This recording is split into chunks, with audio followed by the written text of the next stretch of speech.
So in this video we're going to talk about the seasons and what causes the seasons. You can see in this picture a depiction of our different seasons. They can be very drastic depending on where you live. Some places get lots of snow in the winter and get quite hot in the summer. Other places, like near the equator, winter and summer really aren't all that different.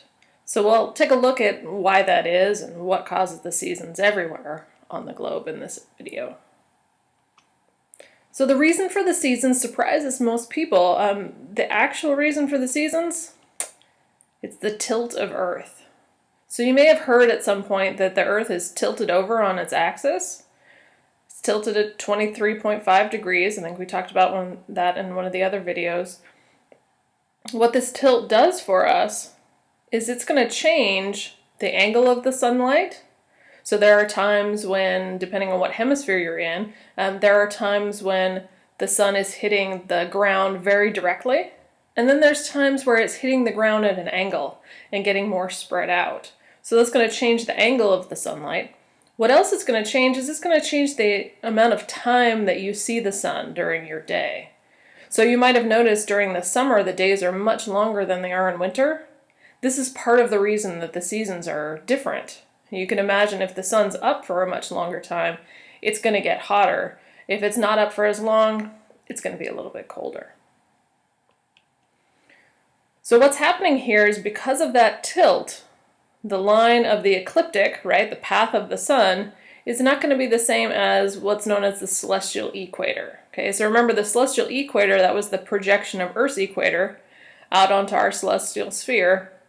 And the ecliptic is the path of the sun throughout a year, right? Or you could think of it as the plane of the solar system. Okay, so because Earth's tipped over, those two lines don't coincide, right? They're not going to be parallel to each other. So here you've got the ecliptic marked out in yellow, all right? Again, path of the sun throughout 1 year. And then you've got the celestial equator, that's here in blue, right? The projection of Earth's equator out onto our celestial sphere. And so the angle in between these two is about 23.5 degrees. Now there's some points on this picture that are worth talking about. So up here you've got the point known as the summer solstice. And so notice what's happening here. This summer solstice point, this is as far as you can possibly get from that celestial equator, right? This is the highest point where the sun is the most into the northern hemisphere that it's ever going to get. So that's what we call the summer solstice. Then you've got what's known as the autumnal equinox. This is where you can see the ecliptic and the celestial equator are crossing. So there's the autumnal equinox, and over here on this side you've got what's known as the vernal equinox. Okay, so those are our crossing points, right? It crosses in two places, one for autumn and the vernal one, that's for spring. And then again you've got the furthest point. This one though is the winter solstice. This is going to be the furthest that the sun is south of that celestial equator, right? So over here in the summer solstice, we're north of the celestial equator.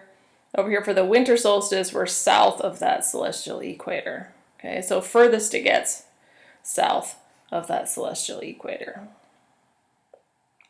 So what's happening on those particular days that we just marked out? Okay, well, let's take a look. So let's start up here in this top picture. This is obviously, it looks like a winter scene. Okay, so this is December 22nd. So this in northern hemisphere, this would be a winter time. And so what's happening here is a couple of things. So notice the sun's going to rise right about here. It's going to arc across the sky. And it's going to set over here towards that western sky. Okay, so a few things happening. That sun's not getting very high in the sky, is it? This is going to change the amount of time that the sun is up. So during winter time, we're not seeing very much of that sun path. We don't see the sun for very many hours during the daytime. This means we're getting fewer hours of sunlight. We're also getting that light from the sun spread out over a much larger area than it might otherwise be because it's coming in at such an angle. So rather than being really concentrated in a small area, that same amount of sunlight is now spread over a much larger area, meaning there's less light per area. It's going to be colder. So you're getting less hours of light, and that light's being more spread out, it ends up being quite a bit colder during our winter because of those two phenomenon caused by the tilt of our Earth. Now there's something else that's happening here. Notice the location of sunrise. It's not exactly east, it's south of east, right? So it's going to rise southeast and it's going to set over here southwest. Okay, so this is what would be happening on our winter solstice.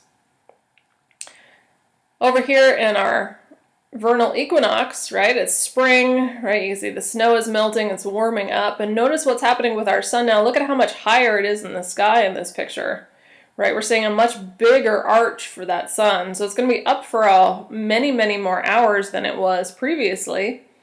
You can also see that sunlight is more concentrated. See how much smaller this circle is than this one over here was. So we're getting much more concentrated light. It's going to be a bit hotter, right? It's starting to warm up. And our sun, again, is going to rise directly in the east and set directly in the west. This only happens for us on those equinox days. So vernal equinox here, and the autumnal equinox down here. This is the autumnal equinox. Notice that the autumnal equinox and the vernal equinox look basically the same. Same sort of sunrise, same sort of sunset, same sort of angle. So what determines spring versus fall? Was it cold first and now we're getting warmer, or was it warm and now we're cooling off, right? But really the pattern of the sun is the same for those two days with the equinox. Over here we've got the summer solstice. Notice how much higher this sun path has gotten, right? The sun is way up here at the top. We're getting a nice big arch, right? A long amount of time that the sun is up in the sky. And that sunlight is also very concentrated, right? This circle is even smaller than what we have here on the equinox days. Much more sunlight per unit area, so it's going to get hotter. And then the sun's going to be up for many, many more hours. So more concentrated and more hours of that concentrated sunlight. This is why it's going to get so hot here in summer. Notice where the sun rises. We're now north of east, and it's going to set over here north of west. This is something that you can track yourself. This is part of what ancient peoples used to do. Things like Stonehenge and whatnot were all about where is the sun rising and setting during different times of the year. This is how they would tell the seasons. Right? Is it a good time to plant crops? Well, let's see where the sun is rising today. And let's see if we're, getting close enough to getting into spring that we should plant our crops, that sort of thing. So let's try a question.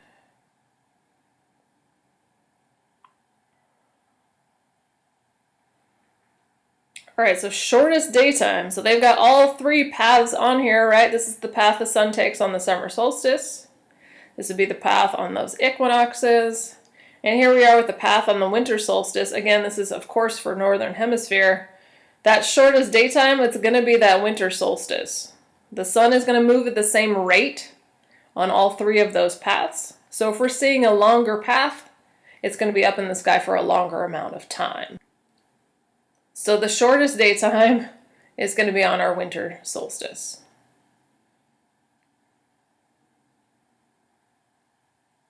That means our longest daytime, that's got to be on our summer solstice. You can see that's a really big path. We're going to get a really long days happening on the summer solstice.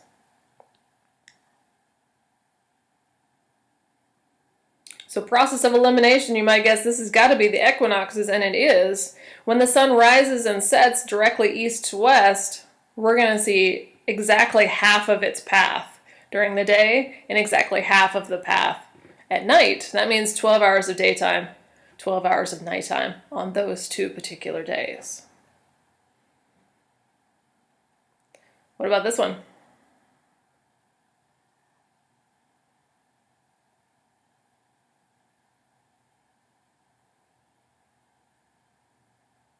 So if we're in summer, that means it's got to be north of west, right? That's how you're going to know it's summer. That and it's hot. So here's a different way of looking at what's happening with their seasons.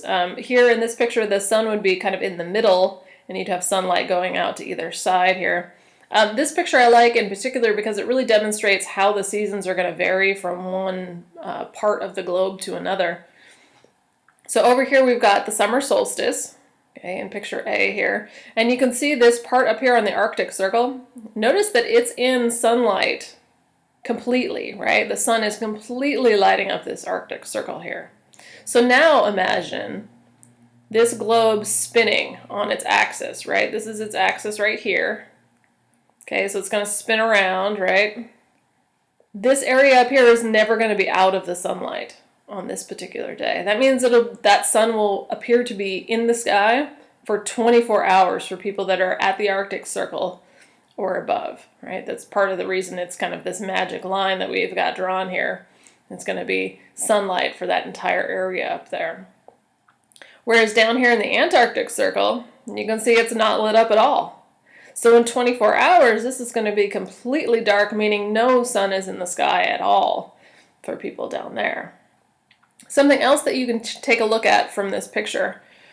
So if you look at any of these latitude lines that are going across here, what you can see is effectively kind of a proportion between the amount of daytime they're going to see and the amount of nighttime they're going to see.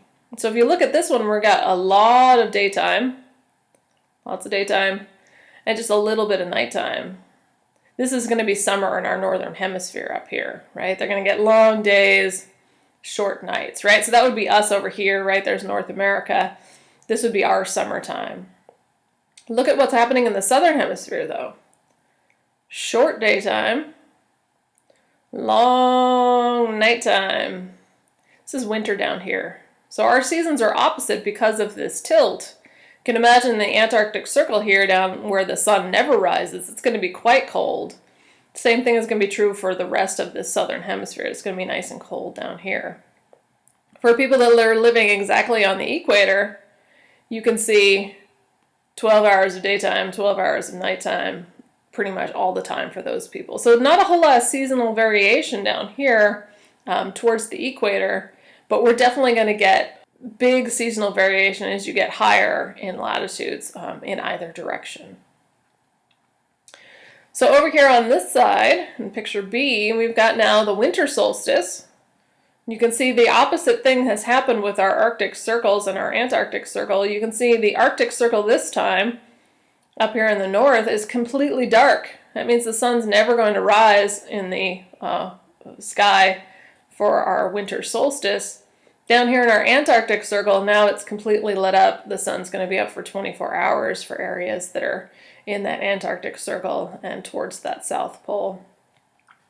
As far as where we are, right, so again, North America, you can see we've got a short daytime and a long nighttime. This is our winter time. You can see we're kind of pointed away from the sun.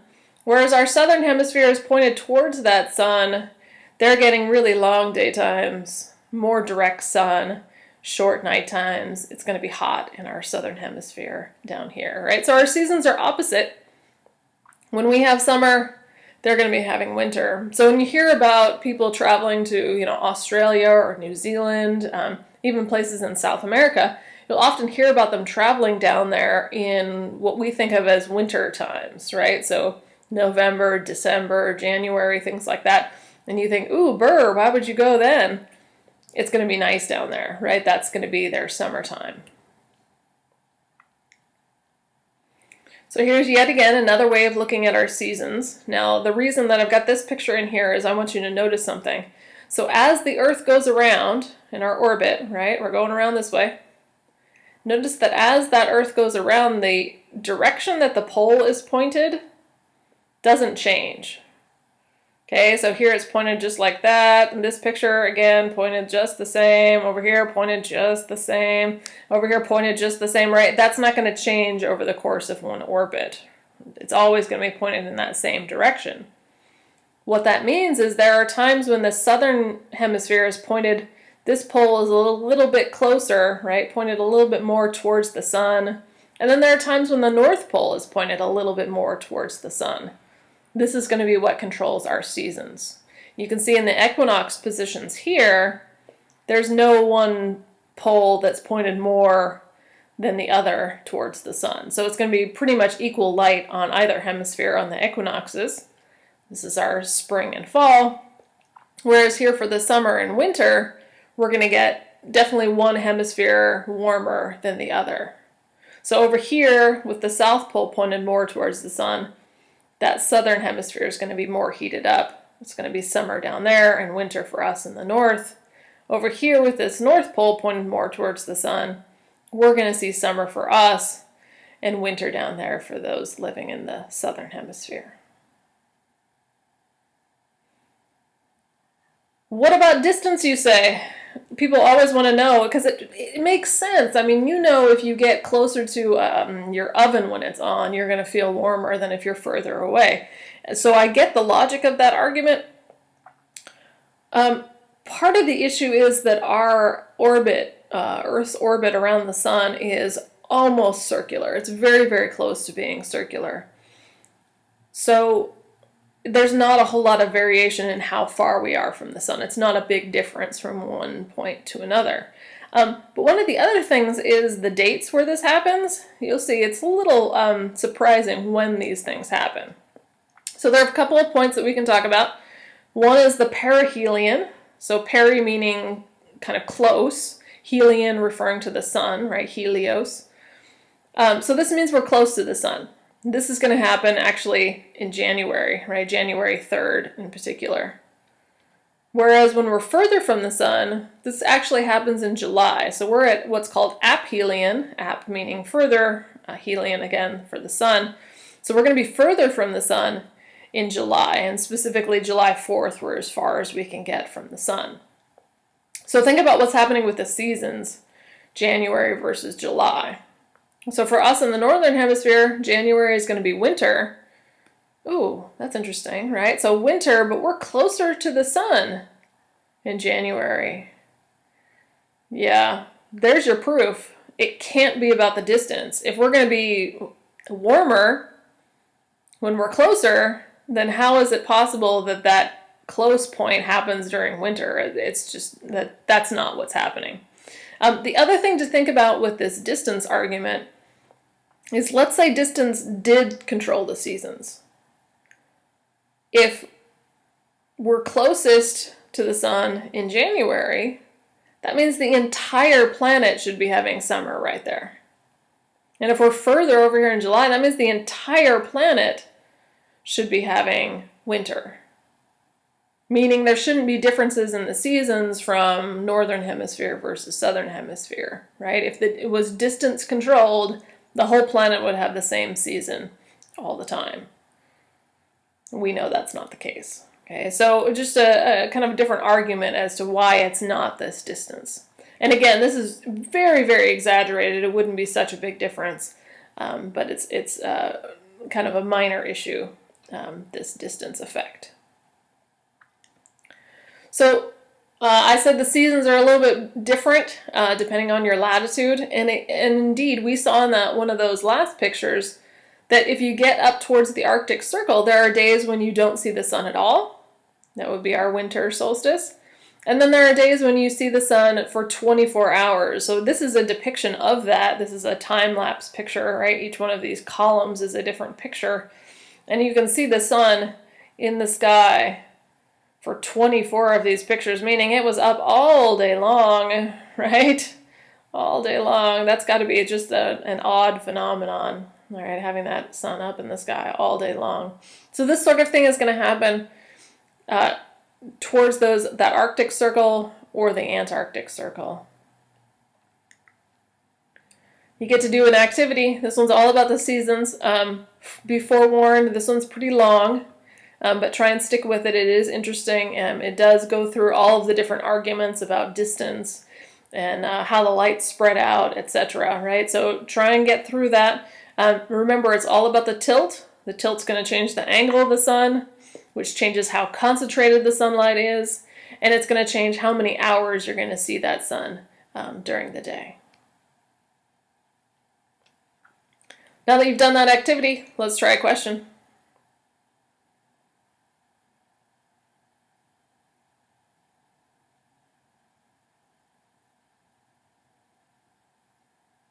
So if Earth is tilted more, that means our seasons are going to be even more extreme. It means our Arctic Circle would be even bigger This means it's going to be even cooler during, let's say, wintertime. It'd be even warmer during summertime. It'd be a big difference for those seasons.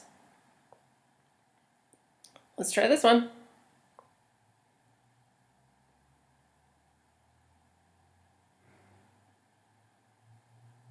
Okay, remember I said Earth's orbit is pretty close to being a perfect circle already. Those seasons are going to be pretty much the same way they are now. It's not going to be a significant difference because the distance is not a big effect on our seasons for planet Earth.